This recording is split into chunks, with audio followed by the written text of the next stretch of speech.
Okay, so the conversation begins. I actually want to draw some people out in this conversation because I think it's very important to identify some of the people who've been with us from the very beginning who actually come from what we call the creative sectors. Every idea, every business starts with an idea, an imagination. But I think for us to zero in somewhere in the middle of what has been presented is this issue of access to finance and so on, and the prescription would say, do the homework, learn to do the proposal, do the market intelligence, whatever it is. But I think, listening to Robert, you're hearing something else, and that is, do we understand those who have to lend money, those who have to finance, understand that dealing in knowledge and creativity is those assets which are assets of creativity, intellectual property, copyright, have a whole ecosystem of their own. And I particularly wanted to draw out some of the young people. There's somebody who is a music producer from Jamaica. Where is he? I just want to pull you out. You're producing music, and we want to hear what it takes for you. I mean, not the creative process, but getting your product to the market, being somebody who aspires to live by his art. Hello, everybody again. Hi. I'm Walter. In terms of getting out, I'm a young producer, by the way. Pardon? Walter. Let's see. Internet is like the market that we're really using right now to promote and get our music out there, like iTunes and the Amazons and all of that. In terms of sales and stuff, you would definitely have to be signed to a label like a VP Records or Atlantic and stuff for distribution. So you'll need basically a distribution label to help you to deal with that. That is a pretty tough task, you know what I mean? Unless you have a hustling mentality like most Jamaicans do and you go on the streets and sell. You know what I mean? But I can advise you if you're into creative arts and you're trying to get your stuff sold, the internet is a really good tool, you know what I mean?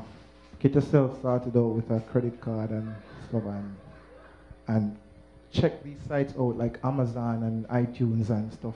And get promoting your stuff is a good thing to Facebook and Twitter and all of that stuff. That's one of the things I do because I do artist management for an artist called Romain Verga, and I do promotions for like Busy Signal and stuff. Internet-wise, you know, it's a little company I started like 2 or 3 years. You know what I mean? As a young person, I just got up one morning, simple, and say, okay, all right, blogs. I'm going to start a blog. So I designed the blog and I decided I'm going to use this blog to promote music. You know what I mean? And I attended Manatee College. There's so much artists there, you know what I mean? Young artists. And I don't know if you noticed the shirt that I was wearing yesterday, called Pentatush, and at the back it said, I have to embrace my beauty. My black face. That is lines to a song called Blackface by a group in Pentatush. It's a reggae band from Manatee College, positive youth, you know what I mean? And I've been trying to help them to get their music promoted online and stuff. You know what I mean? And that's the thing. At the moment, all right, this is how I had to start. I had to, my friend Leo is a student at Ednaman also, he'll talk and some stuff. At first it was volunteer. In this kind of work, you have to be helpful. You know what I mean? You have to see your friend, and even if it's not your friend and you see the person have a passion for it and wants to get that music, and it's good music, you have to say, hey, listen, I love the internet. I'm on the internet a lot of times, and I see people promote, and I see all of that, the YouTube and all of that stuff. Let me help you. Because a lot of these artists don't know much about it, you know, about the internet, using the internet. You know. A lot of them, trust me, they create really good. All they know about is just in the studio and just doing the good work. But in terms of getting it out there, they have no clue. You know what I mean? And they're not getting educated as well in terms of copyright. You know what I mean? I'm happy to say that Edna Malley now teaches music business, right? And they are teaching about copyright. And in the Caribbean, copyright is simple. It's just tangible, just having tangible form. Yes, it's simple. It's not like the States where Congress, you have to, you know, sign it up to and all of that and stuff. So it's pretty simple. And what you can do is, there's a practice, we call it poor man copyright. You just mail it to yourself. You know, so your artwork and all of that, you can simply do that. And importantly, you cannot open that mail. You just have to put it into a safe place, you know what I mean? Because then basically destroy the whole thing there. So yeah, basically on the internet and stuff. I was trying to draw him out on the financing. You want to say something?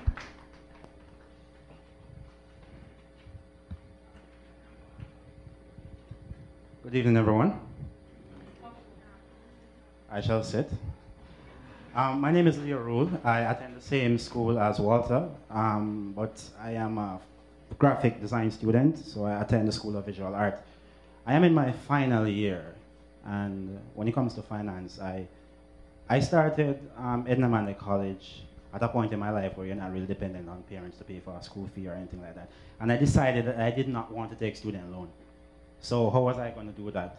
And I realized that, okay, you're attending a School of Visual Art. You have a talent right there, so why not use it to send yourself to school?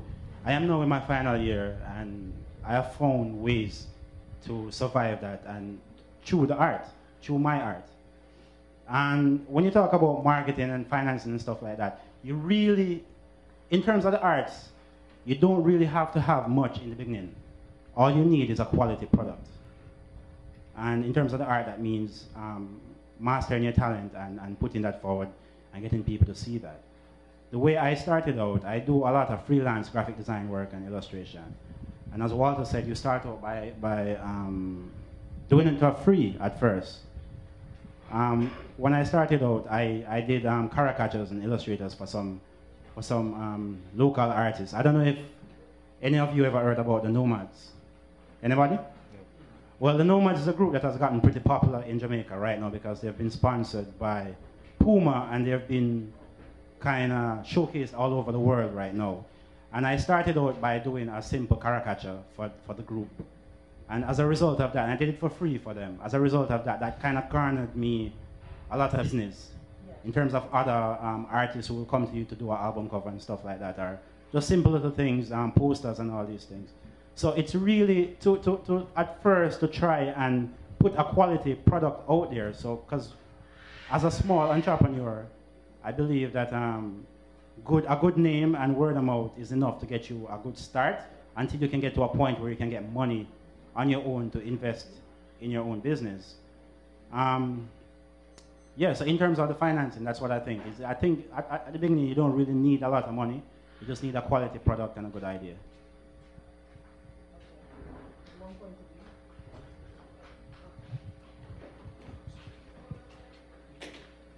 Namaskar, I'm Shivani Lal. Robert, I understand your plight, not in that sense, because we are people of drama. And the thing is that the arts never really get money or funding or proper funding, or at least I should say the funding that the arts deserve. And even at the Kendra, we do drama and we work with children, and the children are the future, yet sometimes we don't get enough funding.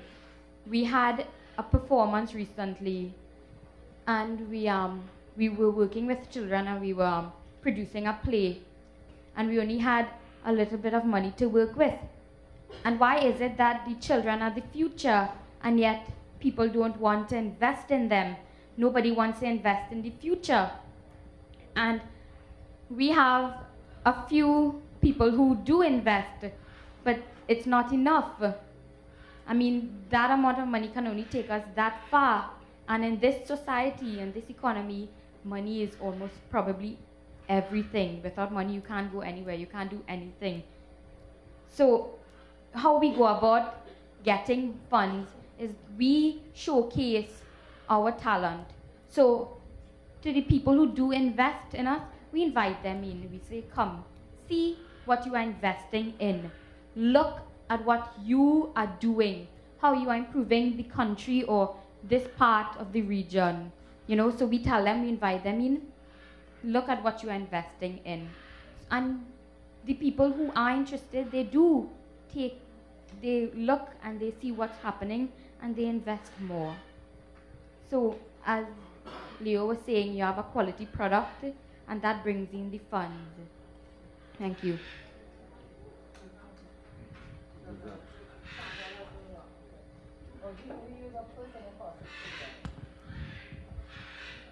Afternoon, everyone. Now, if I may play devil's advocate, I work for the Ministry of Arts and Multiculturalism. It is a constant struggle. I'm going to address 2 points, but it's a constant struggle to, on the point that was now made by Shivani off of Leo's, it's a constant struggle to ensure that everyone of quality can get enough money, at least from the government. Because you have to remember, it's not healthcare, it's not infrastructure. Much of the arts goes towards not only self-promotion, but entertainment. And entertainment is not necessarily something everybody is willing to pay for. So it's one of the, it's not that it's not quality, but when you have food to put on the table and everything else, it becomes very difficult. And on the flip side, you have people trying to live off their craft. And this is why we have artist development courses. This is why it's important that from a young age, the artists know that there are things in place in the government that will help you, not only in terms of helping you to understand promotion, but helping you to refine your craft. You need to be willing to learn from the masters, people who have not only lived off their craft, but managed to bring that craft to or elevate it to the form of an art. We have some of our favorite artists here. Three Canal can tell you on a regular, they did not start it easily, but they maintained doing it for years. They have helped other artists to develop. And when you do things like that, you create a community, in which case, and that's part of what the Maroon mentality is, you create a community in which case everybody aids each other in the long run. And it becomes a self-perpetuating something. It's not always simple, and there are going to be times when you're going to have to struggle, especially when you have a passion for this. But it's not just about the creative process. It's about the administrative process. It's about knowing that, okay, there are official steps to take in order to book a location, secure a venue for performance, ensure that promotion goes out, ensure that everybody is properly paid, ensure that the program, even if you are performing well, everybody else there, from the lighting technician to the people at the door, are doing what they need to do, because every hand that goes on into this makes the outcome all the better. And that's something that a lot of West Indians don't understand, in terms of it's not merely about me. It has to be about a we something that we have to do in order to maintain and help everybody out. It goes back to what VJ was saying earlier today, and my second point that was made by Tej, in terms of social media. We are living in an age where we can get information at the touch of a button, but we tend, although the information might be free, what you get isn't necessarily the relevant information you need. You will know when a concert is going out via Facebook, but you will not know what goes into making that concert a success. You will not understand the intricacies, and a lot of our artists, a lot of our promoters don't do this. They will look at it as a business. I am doing this to get paid. Studies have shown that in Jamaica alone, in the area of Kingston, 400 new musical tunes are created every week. We cannot, and the majority of those don't get pushed out. A number of them, because they're not of the same quality, but those that are of quality, people aren't listening to. Because the information isn't put out there. because the information isn't put out there. And the same thing occurs in Trinidad. We have a wealth of talent that's here in the West Indies. It's all right. Okay. We have a wealth of talent that's here in the West Indies. And because everybody's like, I don't necessarily enjoy it. You don't have to enjoy it in order to recognize something's quality and put it out there for other people to enjoy. We do niche marketing. And for us, when you have information and you don't pass it on, it creates a hole where other people might benefit from. And that goes to what Roger was saying earlier. Robert was saying earlier in terms of he doesn't have to work every day the same thing. I agree with you that a certain amount of flexibility is necessary, but when you're dealing with something like the welfare of people, I believe that sometimes you need to be able to say these people are going to be here from 8 to 5 or 8 to 6 every day because there's a number of stuff that we have to do. And sometimes it's difficult, but that's sacrifice. Like Ethan said earlier, we have to be willing to make that sacrifice to get what we want to do. Well, you raise a whole number of things, and some of them actually quite contentious, and there are more experienced people here who will deal with it, because I mean, it's not something I can stay silent on, but I want to pass the microphone to Chantal and then come back, because what we started this session off was dealing with financing the Maroon, and I deliberately wanted to, I knew that there were a group of people here who come from the creative sectors, who have to grapple with these issues of finance and but we're confusing all kinds of things about marketing and using the internet and those things when we're talking about access to finance. Do we have the kinds of institutions? Do we have the kinds of, not just bankers? And you know, Robert, Ronald is my friend, and I have seen him take plenty licks from creative people because he's always been brave enough to come into the conversation. The question is, if we take any other sector, if we take agriculture, if we take tourism, if we take energy, while all of those sectors may be able to, construction, identify things that are needed to support the sector, can we say that the same ecosystem exists to support those in the creative sectors, whether they're in music, whether they're in fashion, whether they're in film, whether they're in graphics, whether they're on the business side, providing the artist management, what have you. It's too simplistic to say if you put a quality product outside there, you're going to be okay. That's much too simplistic.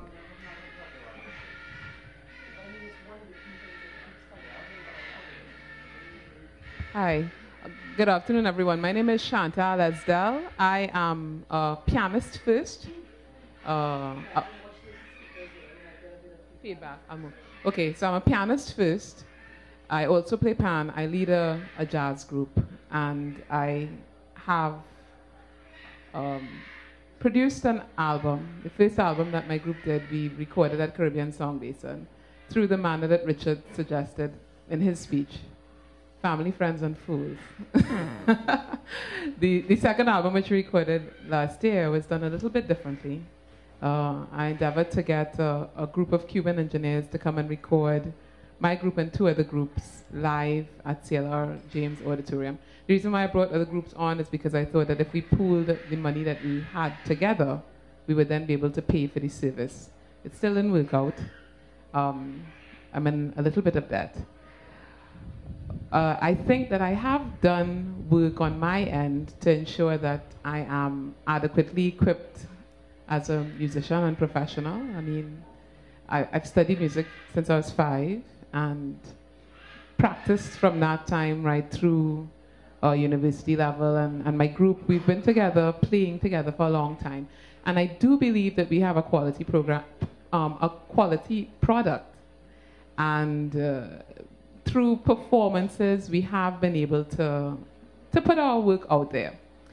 And what I wanted to ask Richard in particular is, what would it take to convince a conventional learning institution to lend us money? Because, I want to use my group as an example. I mean, you put out your money in the first instance and you have your album. You did it a second time. You performed in several jazz festivals, Havana International Jazz, Grenada, whatever. what would it take? Because it's not, as Robert pointed out, it's not about, well, I buy 10 curlers at 10 cents and I'm going to sell them back for $1 and I'm going to make 90 cents on each curler, because they have 16 hair salons on my street and I'm going to be able to sell these curlers. It's a little bit different. I found, for me, we sell the most CDs when we play. After you get off stage, as the more people, the better. So what would it take? Because again, for me, the most important thing has been relationships. That's why people continue to come to listen to you. That's why my band members continue to play for me. And that's why I could ask engineers in Cuba who I just know through EGREM because of work I've done with the Institute of Cuban Music to come here, trusting that Chantal will somehow get it together. It's all about relationships that would happen. So I want to know what it would take for a conventional institution like a bank to give you that push, because we all know that when you have to kind of scramble for money, it's hard to get the product out fast enough to make back the money, fast enough to pay back the thing, you know? So what does it take? Thank you, Chantal. It's on? Okay.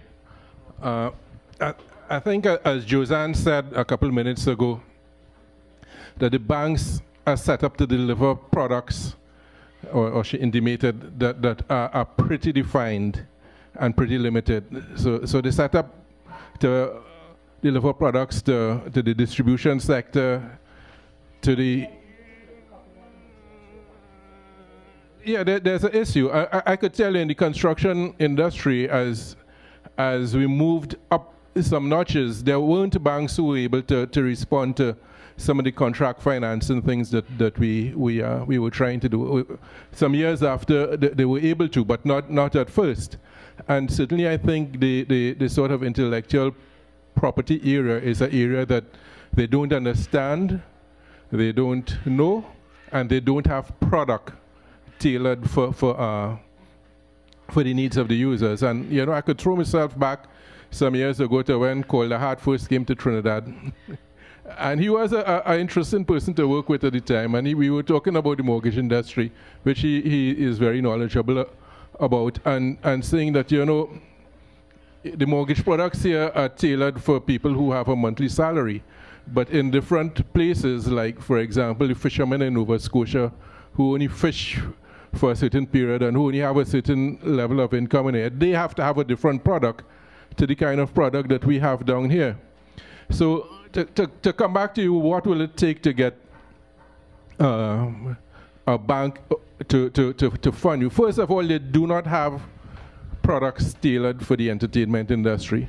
So what they have to do is take a product that is designed for some other thing where there are clearly defined cash flows and whatever, and try to fit you in. At the end of the day, they will fit you in if they think there's a market for your product, because entertainment is a product. You know, people use it, people enjoy it. It's a product that that you understand it well enough, that there is a sufficient margin between your cost and what you will sell it for to both pay you and pay them, and that you have the capacity to organize yourself so as to make sure that you get the money to be able to pay them back. So it comes down to some very basic things, you know, and whether it is in the entertainment industry, whether it is in intellectual property, whatever it is, if you're in a situation where you are borrowing money from an institution that is set up as how our institutions are set up, that is how it would happen. Now you have other institutions, you know, sometimes a government would say, well, you know, we want to set up something to support the entertainment industry. They may say, well, we will give NEDCO or BDC or something money to support the entertainment industry, and they will give them a certain amount of money. And what they should do when they give them that certain amount of money is that they should give that money with a certain relaxed risk profile. You know, it doesn't make sense giving it if you expect you're going to get back more. And I think they should give it with a relaxed risk profile, and they should give it with the objective of creating the industry rather than getting a return. And that could be done. You know, banks can do a certain amount of high-risk financing. You know, it's based on the balance sheet and the BAL guidelines. You know, they could lend money to people without security. You know, they can do it, but you know, they could only do so much under the particular guidelines. But to come back to your particular question, you know, at the end of the day, you know, people will only lend you money if they know and they understand how you will pay them back. In some cases, it is. in some cases, it is. If they don't know you, they will want security, or if they don't understand it, the more they don't understand and the less they know, the more they will want security. If they understand it, and if they know you and they think you're a person who is dependable, they'll be more relaxed. You know, it's a continuum from that, from along that line. Where do you particularly fall? Huh? well, that's why when I made my thing, you know, I talked about the different ways that you know, finance is distributed. You know, whether it's distributed through big offices on Independence Square or places down a little closer to the community and so. One time, Robert, we have a conversation. Okay. I want. Then she has.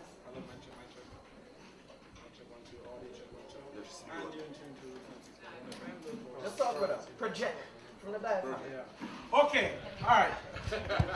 Jamesville, Jamaica. Right? I wanted to go back to answer the question I was really asked, which is, how do you make money from the entertainment industry? Well, Leo speak a little bit to it, and so did Walter, which is branding. Yeah. Because what people really go for is branding. Not just in the entertainment industry, but also in even the clothes line, in the food. It's branding. And what Walter is doing in his area is creating a brand and promoting the artist on the internet. Because in selling the artist on the internet first, which is the worldwide net, as we all know, everybody knows the song, knows the artist. Then, when you get into the showbiz part of things, which is where the money comes from, because it's not in selling the CDs or selling the songs at all, because these days, when we go copyright, everything is just bootleg. It is sold on the street side. Where the artists make the money, where the industry makes the money, is one, what Walter said was that he would own the rhythm, right, and that would be copyright, right? I may own the lyrics, because I wrote the song, right? And Leo may be the singer, the performer. So Leo is who we market as the brand Leo. And Leo goes out and performs in Italy, in Rome, in Spain, because this thing is already played and placed on the internet, right? And when that happens, is that the money is made from that end. Now, every time Leo performs, would that be 5% belong to me and 10% belong to Walter? That was already prearranged from day one, right? And this is how our industry makes money. Then now, when it comes down to the bank, of course the bank will never lend you money to put on one of those shows. But if you have a brand, the bank will want to give you money for you to put their logo on that show. So the product comes first. But you have to create that product. You have to create that product, sell the product, and as Walter rightly said, through volunteerism, you do it for free. Leo said it as well, free. In selling the thing, you first, as the song said earlier, sacrifice. Serious. And if we look at the Common Sense Convois and how we are going to change this world in 50 years, it's going to start with sacrifice. Because I intend to go back to Jamaica and ask those wealthier persons, will you sacrifice some of your wealth to build this country? It's the truth. The distribution of wealth is imbalanced. Terribly, right? And it boils down to sacrifice, and that's my word. God bless. I deal with the creative community as not a sector, but as fundamental to the society. And I want to take the position that the values of the Maroon are the values for the transformation and independence of the society. Let's just examine what those values are. It is, first of all, the cultural confidence that the Maroon has. Maroon knows who he or she is certain enough about who they are to value the things that are around them. They have the confidence that they could create. They have the confidence that they could solve the problems that they meet on a day-to-day basis, whether it is they have to find water, or they have to find food, or they have to whatever. So that's why I think I want to start. So the challenge is, how do you apply that in the mainstreaming process to liberate the economy and the psychology and the identity of the people, of the populations across the Caribbean, to bring each society into its own. And I think there are very clear policy imperatives that flow from that. The first thing about the Maroon economy is that it is self-sufficient, but it does not grow beyond self-sufficiency. And so it is always up, is the next generation going to continue or not? And if it doesn't, if it's not within the family or close by, it could disappear over time. And every member of the formal creative, I want to make a distinction between the formal creative economy and community and the informal, which I think is the overall, is that you're always, every generation is always starting from the floor. Every generation is a pioneer. And every generation does not have the time to document and record to even know that they are in a stream. And the reason that happens is because the history, and this is where the plantation economy comes in. Now, if I'm talking too long, just tell me and I'll wrap up, right? This is where the plantation economy comes in, because this point about a society that was created after an economy is core and fundamental to the idea of the plantation economy. And this is central to Lloyd's analysis of the society. A normal society is one where there's a society, and out of it, an economy is developed to deal with your needs and your wants and all of these things.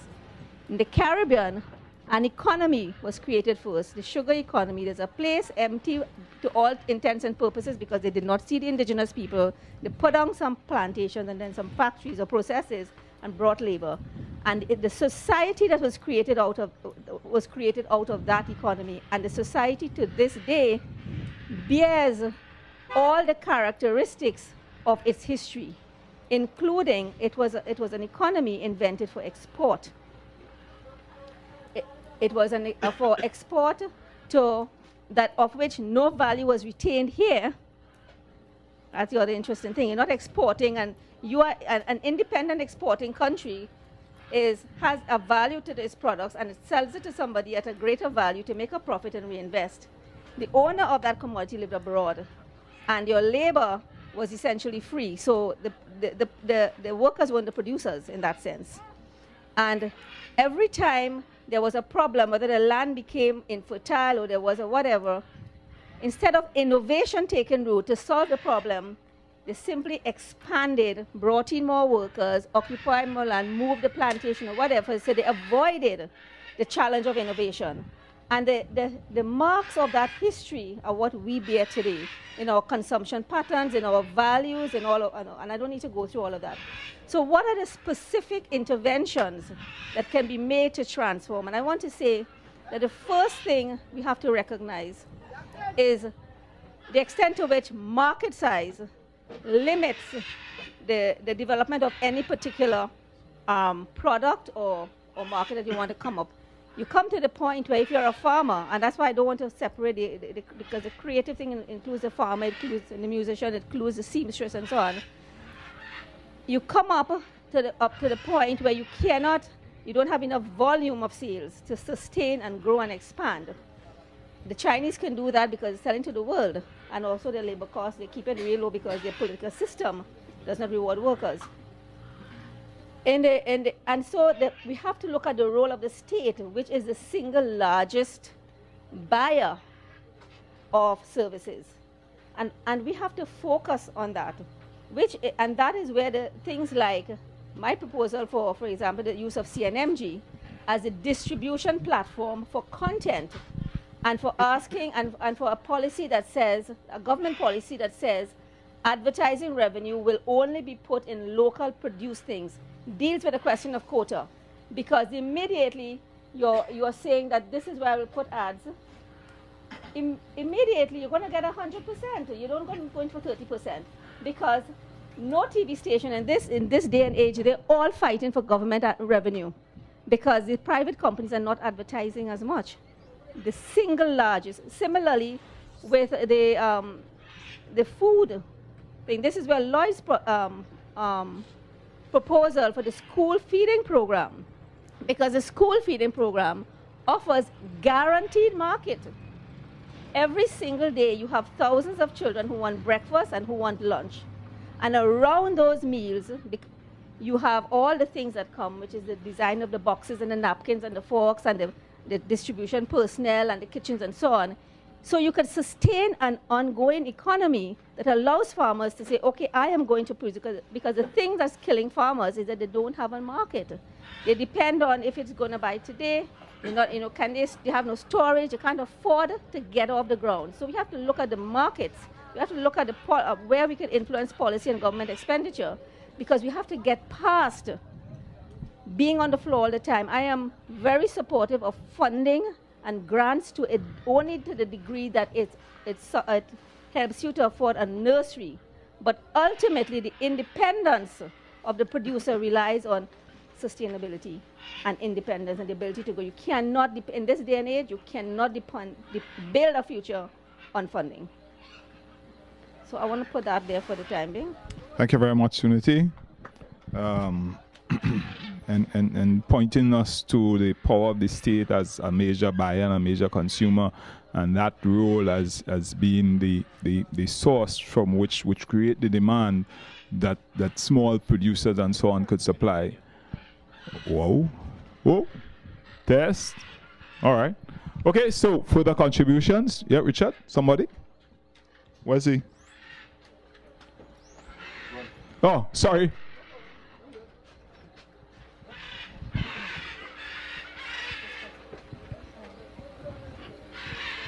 Thank you much. Yeah. Thank you. Voice of the youth. Hello? Good. Because I'm afraid you might not hear me, I'm going to have to project a little bit from you. Let me ask you. Everybody here has, I'm assuming, seen the movie 300. Raise your hand if you have, please. Just raise your hand. 300. If you've not seen the movie, you need to. A beautiful piece of cinematheque.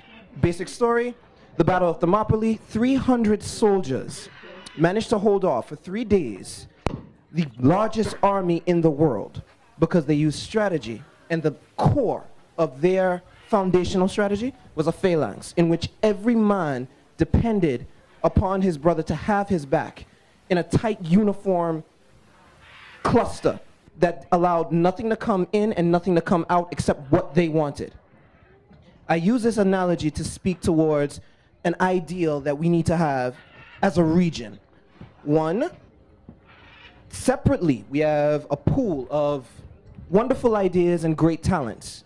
I think, using the CSME as a platform, it was brought up that if we were to pool these talents and cooperate upon even something as form as a legislature, to say that certain Caribbean entertainment acts or certain Caribbean creative consultancies should be put into place, and it goes from one island to another. Again, changing or altering slightly in order to reflect the locality, we would see a greater, not only influx of revenue, but we would see a greater influx of how our talents are managed, because we would have one ideology, or at least a basis for an ideology upon which we could build something that everybody can benefit from. I am not saying that we should give up our individual talents, and yes, you must put your own home in order before you can look to help anybody to deal with their own. However, it is not simply our own singular sustainability as particular islands that we must look at. We have to look at the ideals that encourage us as artists from all veins, as thinkers and activists from all veins. Because together, we tend to do more and accomplish more than we ever could separately. One. Beyond that, I agree with what Ms. Bess, right? I agree with what Ms. Bess put forth in terms of, in terms of creating a fundamental environment upon which we can not only look out for our own sustainability, but produce and sustain outside ourselves. That is something that is important in terms of understanding audience development as well as product development. You have to keep in mind that a lot of what is produced has cyclic effects. There are ebbs and flows. There are fads that come in. But if you have something, or if you have, if you have a myriad of products that are of a certain quality, they're not always going to sell like hotcakes. There are going to be times there's a dip. What you do then, you alter, you format, you go towards the process, and you build upon what was left by those people who came before you. Because if you forget who you are in order to get someplace else, you'll be nobody when you get there. And I believe that's been one of the problems that we've often faced, not only as artists, but as islands. That lack of identity, and it permeates everything we do. Make those definitions, and when you can, build upon them. Don't be stuck to them, because if you do so, you'll keep yourself static. Move and flow with the times. As Ms. Leslie, I think it was, said, the 50 years we had prior is not the 50 years we're going to face. Sorry. The 50 years we had prior is not the 50 years we're going to face. And as such, we can't do everything we did before. Even if it was successful to make those changes previously, we need to adapt to the situations as we see them now. And we always have to remember, change can be painful, change can be beautiful. Oftentimes it's both, so we shouldn't be afraid of it. Thank you very much. Well said, well said. So there are a couple of folks who had questions this morning. You have to say something? Sure.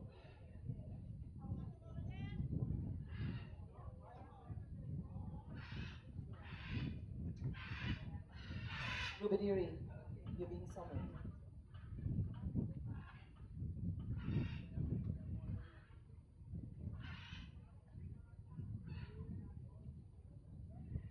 I just want to make a small intervention because there's so many strands and layers of this discussion, and I think Suniti has, I didn't know what happened before, but made the point about understanding what it is that we have to do, that sort of understanding the philosophy of the Maroon. But the reason why I want to use is the example or interview what I'm going to interview with now, because we're talking about artists and product and quality and moving with the times and all of those really sort of wonderful sentiments. The history of the Caribbean in terms of its music is over 60 years. And if I use your, is it Walter? Sorry, no, you, Ross, one from the Arts and Multiculturalism. It's about understanding our history. From Jamaica, I think you come from Jamaica, no? No? Trinidad, Jamaica. Well, no, somebody made some reference to Jamaica. When you look at what people like Sir Cox and Dodd and those people did in Jamaica in terms of building the music, building quote-unquote the music industry. When you look at what happened in the heyday of the 30s and the 40s with Calypso music, which was a global music. It was a music that was played in North America. It had mainstream play, whatever. So when you hear a generation, or you hear, as Suniti says, this loss of memory, where somebody in 2000 or 2005 or 2010 standing and said, I'm going to take soca music to the world, or I'm going to take reggae music to the world. Bob Marley's music hasn't changed. People have done all kinds of things to sort of put their own interpretation to it. Bruce Springsteen's music hasn't changed. He hasn't had to move and flow with no time. Tina Turner hasn't had to change. She's still an artist in demand. The Stones can still command huge audiences in stadium. The point is this notion that we have to change something to make ourselves more marketable is something that I think that we need to question. About trying to make ourselves into something that we think the market wants. I just want to throw that out as a core thing because that can be replicated across sectors. It can be replicated across sectors. So the idea that somebody said you have to come up with something to make it as a function of the market. If a producer wants to do something that sounds like something hip hop or whatever it is, it will go to the market and the market will determine whether or not it will succeed. But we're dealing with some more fundamental underlying issues of values, issues of cultural confidence, issues of believing in ourselves. And we have many examples in this region who are real Maroons. And one who was invited to talk here, that I will introduce his name because he's my friend, but I also think he's somebody that if the young people do not know, then maybe you need to go Google. He was meant to be here. His name is Eddie Grant. As a young Guyanese, he went to England and he made his music. He honed his craft as an artist. And he studied under the best of them in terms of the Jews and so who control the music business. And he figured out early o'clock that if I rely on these people to put my music out, it ain't gonna happen because they ain't really like my music. They don't like my look, they don't like my music. And then he morphed a step further to actually become a producer for the CBSs and the Motowns or what have you in terms of pressing their music and putting their product out in the marketplace. The point I'm making is that we have the examples. As we think about Lloyd Bess and as we look at the volume of work that, as people say, is not in a book and maybe it's coming now, that the responsibility is on this generation to actually not fall for the marketplace thing, not fall for the prescriptions that UNESCO says that we must do X, Y, Z, that UNCTAD says we must do X, Y, Z, that people from the university come and make these analyses and tell us that cultural industries are this and cultural industries are that. It begins with having confidence where we are and taking the responsibility to go and learn about whether it's the history, the lineage, and what have you. And you know, I remember Rubadiri as a younger guy, and I want to commend the fact that we have young people and younger people coming behind who want to do things. But we have to be careful of the trap of trying to fit into somebody's prescription of what we should do. So I was involved with this thing called the Economic Partnership Agreement that everybody is touting as some big success, because we fought tooth and nail to get the negotiators to understand that Europe is not going to give us anything because they could hold up this convention called the UNESCO Convention as an excuse for protecting entry into their markets. In other words, we think that we have to protect ourselves against the big transnationals, the Time Warners, the Bertelsmanns, the Sonys, or whatever of the world, but we want to create an enabling environment for our producers. So they spent billions of dollars to create an environment that moved from R&D to training to market facilitation and all those things. That ecosystem, and where of course where technology is coming. So all I want to say, it's a discussion that has more facets to it than the glibness of saying that let's do it for free. That as an artist, let's do it for free, because, and I respect the fact that if you as an artist, you want to think you want to get out there and you want to do something for free. Or a farmer, you want to take your produce to the market and give it away for free. Or you're in fishing and you want people to sample your thing because it's going to, but that is not a formula for building a sector. It's not for building our economy. It's not a formula for creating opportunity and wealth creation. That cannot be the approach. That is actually just pandering to this notion that we could give only a little blind. You know, take a little blind and what you get, you get. And I think that this is really what troubled me in, when I say troubled me, to hear us thinking that we could be so lacking in confidence that we could think that that is the option that we face in terms of going to the market. Size is an issue. But somebody pointed out in one of the presentations that the entire Caribbean basin is a market of 30 million people. That is not a market to snuff at. But everything tells us we have to export to Europe. And everything tells us that we have to export to the US. And when we talk about the cultural confidence, if we put a show of hands, ask how many people would wear a brand created. Three Canal brings out a line every year, whether it's affiliated with their band or with a particular album, as do many other artists. You do your Generation Lion, whatever it is. Robert with his creations. But do we have the confidence to actually say we're going to wear those brands and not trip down the road in a Sean John or P. Diddy or whatever the going thing is? We all want to wear the Tick and the Nike and the Puma. If we just begin to produce and consume what we produce, we are going to be very wealthy people. We don't need nobody else. We need to begin here. And then we begin to think about our diasporas. And Janine and I were having, I'll wrap up on this. We had a very interesting conversation with Suniti and I have had in another forum coming up on the bus this morning. I was in London for the riots. And what came home very clearly to me is that my nieces and my grandnieces, because they're all born and grown and fed and educated in the UK, actually see the Caribbean as homeland. But we in the Caribbean thinking that there's something that we have to get that's outside there. And that there is an opportunity for all of us to provide a level of leadership and to provide a level of connection and to provide a kind of a reaching out to our diasporas. Because when they created dubstep a few years ago in the UK, with some little white boys talking more patois than a rank Jamaican, but they fuse it with their hip hop and their techno and their dance, and they create dubstep.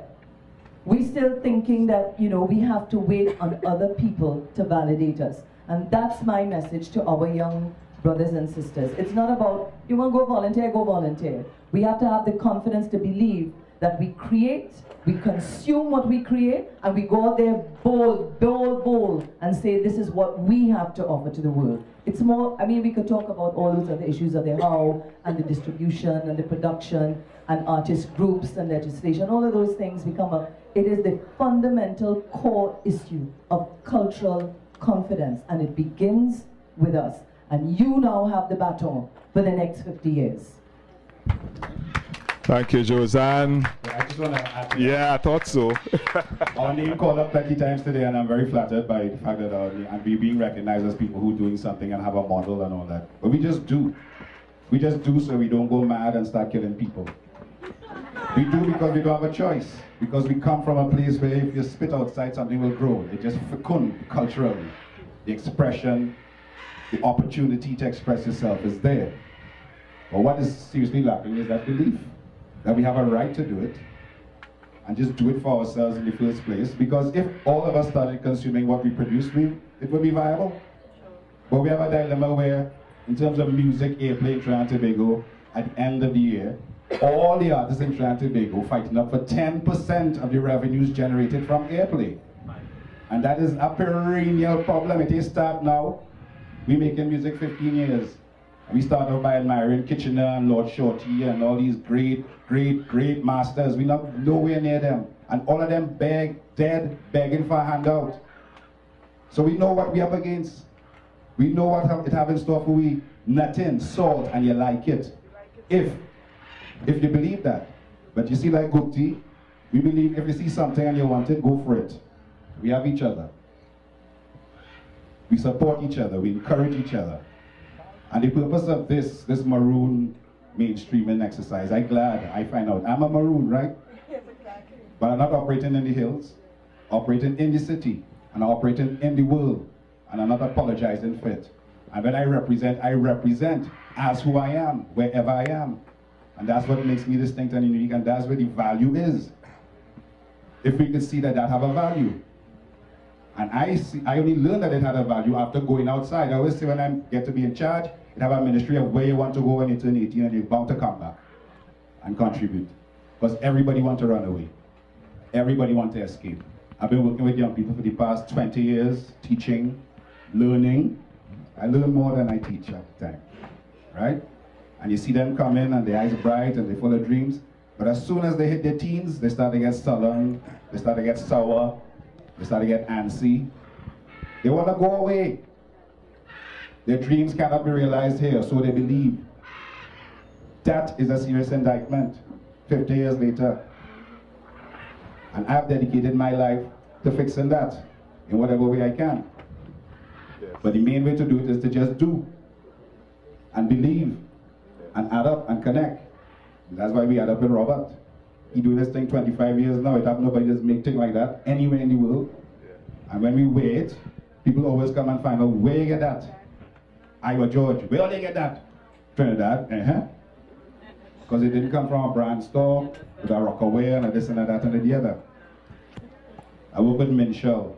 I work with Helen Camps. I work with Derek Walcott.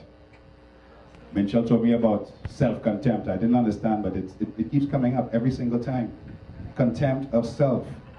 Why we have to keep explaining ourselves to ourselves and doubting ourselves, negating ourselves, comparing ourselves. If we don't have things here, it's because there's no need for it sometimes. If we have things in America and it's not here, it's because we don't need it here.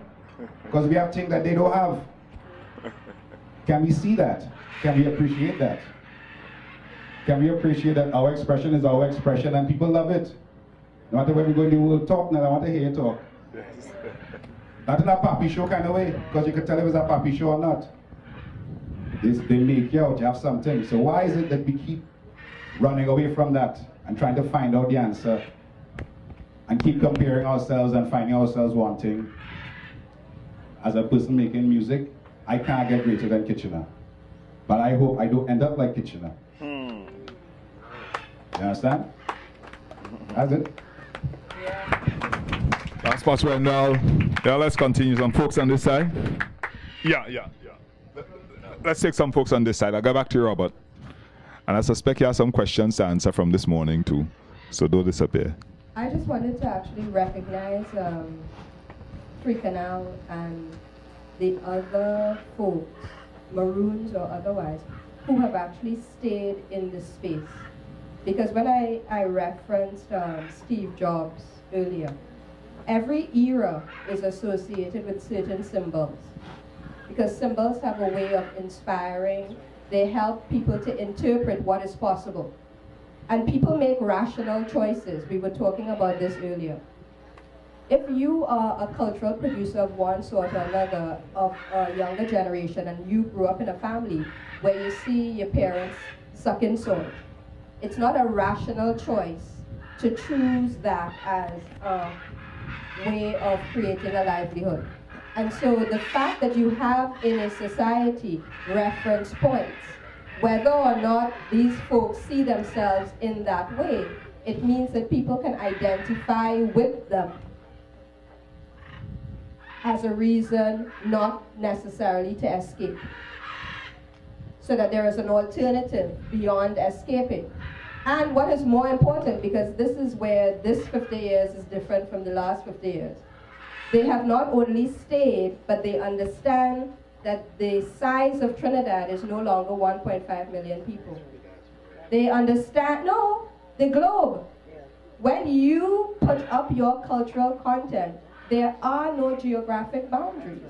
And so for the younger generation who want to see themselves in a particular way and have a particular definition of success, the fact that you have stayed is no longer enough. The fact that you are successful globally, and we had an animated conversation earlier, I also dare to say that the younger people don't want to end up like Kitchener either. And we should provide an opportunity for wealth creation in anything that you choose to do. So that it should not become that if you choose to do the things that you are choosing to do, and they have social significance and so on, that means that you are making a choice to be a pauper. That's right. And so the business element, the management implications are that there is a choice to do these things in a way that creates both economic value and is not socially irrelevant or destructive. That those two things need not be diametrically opposed. We need to have people who create wealth in the creative sector, in the services sector, in the manufacturing sector, in agriculture, in extractive industries, because wealth creation in and of itself is not destructive. It is what is done with the wealth. It is how that wealth is distributed. It is notions of social justice and equity that should be our concern in terms of deciding how that happens. But I don't want us to make a choice, a stark choice between doing something for love and dying poor. Yeah. I don't think that that should not be the choice. We should not, in a sense, remain maroon. In the sense of, we were talking earlier as well, there is an intergenerational dynamic. Not because the lady selling whatever she was selling underneath one tent has been doing it for the last 30 years, means that that should be the only option for her children. And so I think that in terms of business, management, those kinds of disciplines, to be able to do those things and do them well, and do them at a global scale, if that's what you want to do, should be a choice that is open to you, and that you should have the capabilities to do that. That there is also something beyond simply cultural confidence. There is confidence to manage your own affairs in such a way that you create wealth over generations, and that you create a legacy that also includes being able to put down $6.8 million to own land. Owning assets has never only been about wanting to do it. You also have to have resources to be able to do those things. So I just wanted to signal that there is no dichotomy between, on the one hand, the source from which the wealth is created, and it can take place in many different forms, and the requirement to do so in a way that wealth is created over a long period of time, and that the product of the wealth is used in a way that is not opposed to values of social justice. So I just wanted to put that on the table as well. Thank you, Richard. Richard, Ravi, sure.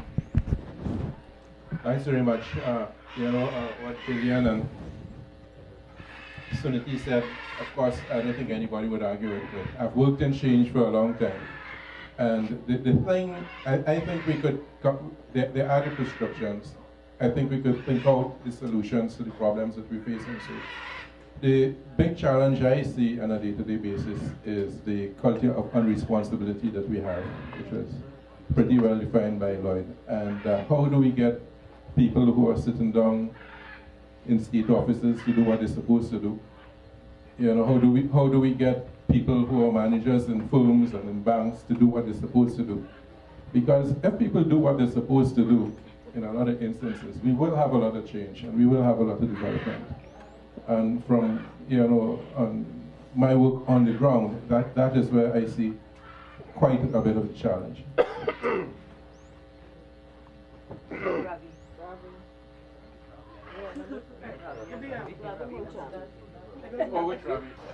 Ravi behind. Ravi behind.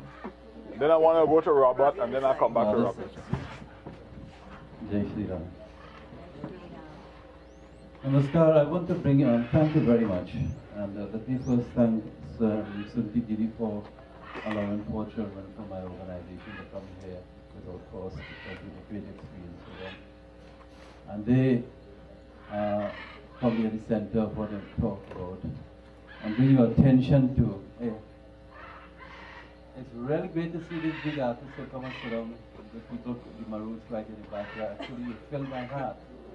And that you are here, Mr. Ramkisoon, I am really shocked that this could happen. I think that's a sign of great hope. Nice. I want to bring your attention to a Maroon who remains more maroon even while the discussion is going on, because nobody gazed in the direction of those Maroons. I warn you, it's not going to be exciting, and it wouldn't be a tsunami I have to think to. But it is about the community work. We talked about all sectors and intersectors and all of that, but there's this blessing on this land and all countries and everywhere in all communities that somehow or the other, no matter how deep the desert is, there's a little oasis here and there called the community worker. Whether it is to be a Mosi or a Nenen or whoever in some community doing something. And they, in these times especially of traffic jam, when parents have to leave much early, return much later, and the parents have no time to send their children to community spaces for things to happen, and have no time at home to give what we call it in Hindu tradition, sanskar to their child. The most important product of the nation is dying. And this is what, and pardon me if I mean such a big up I give to that, and I'll call myself a community worker. I try to be a leader. It was great, the intoxicating applause and all of that. In the end, I was just playing the fool. But it doesn't have it happen by getting applause. It happens by settling down in the community and working hard. And working hard with what? I stopped 9 years ago working with old people like myself, adults who are busy trying to keep their home afloat, young people who are preoccupied and passions and hormones running, they can't listen, they can't sit down. And I think the most tragic thing was to start to work with children. Because right now, I can't bet on the schools to work with children. Because for them, that is the children are papers to write a certificate upon you. So working with the children, for the past 9 years, I've realized that as a community worker, it is outside the pale of the concern of everybody. Not only that, when you ask parents, and everybody says nothing is going on in the community. When they start something, nobody wants to set children because they want to prepare the children for certificates and they keep them out of community work about where things come cultural going on, and they keep them home and they send them to school and more lessons and you have to fight for them. And therefore, parents now, if they send, they feel it doing you a favor. But that is the state of the community worker, much less if you go to a bank and say, you know, I'm doing this kind of work. It is, I don't know if you'll call it a product. It's not a business and I can't sell it anywhere. But I'll tell you one thing, all of you need it, because you need a good bank worker, you need a good teacher, you need a good cop, you need a good politician. I'm saying I can produce that. Thank God I said that when Suniti Didi was looking for children, I guess she wanted Indian children in place too. She could go nowhere else but to come to me. And I could produce them right away. You have 4 of them here. And they're moving amongst you with a confidence that it's hard to find in my own community. So I'm able to produce that. When I say I, the community worker. Now how do these Maroon, who are Maroon even from the Maroons, which direction do we look for help? How do we do that? Because the community worker is hardly a professional.